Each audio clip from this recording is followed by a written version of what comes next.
I have power over people, though they may appear complex. For me, they fall like playing cards.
It's the ghost line!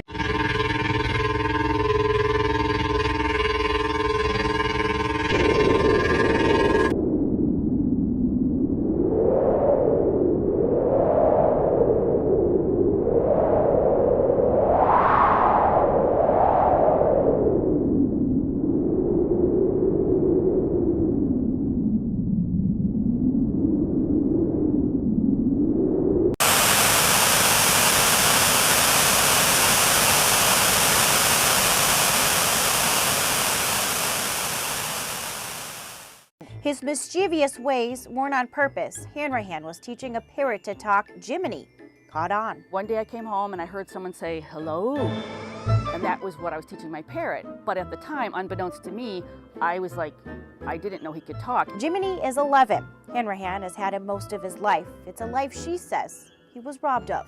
He's an American crow that was taken out of the wild when he was very young. When crows come out of the nest, they're very big. So people thought that he just couldn't fly. He was learning, and instead of calling a wildlife rehab center like Messinger Woods, where Hanrahan is president, they kept Jiminy. Hanrahan says Jiminy isn't afraid of people and animals, so putting him back in the wild has never been an option. I ended up having to make the decision of humanely euthanizing him or putting him into an educational program. He's been the boss of the family ever since. Jiminy offers a realistic take on crows. I can be lined up with a bunch of owls, and he will upstage me just like that. Upstaging and teaching people crows are intelligent, family-oriented birds. Plus, he gives people a rare up-close look. So that membrane, yeah, it cleans his eyes. It's like a third eye. Even your dogs have it. He loves baths too. Oh dear. And like a child, he's taught Hanrahan lessons over the past decade. He has taught me how to laugh. He has taught me patience. Let's go. He says let's go or goodbye when he's had enough. Well, that's our cue to wrap up Jiminy's story. Hopefully, he's opened your heart and mind this Halloween to say hello.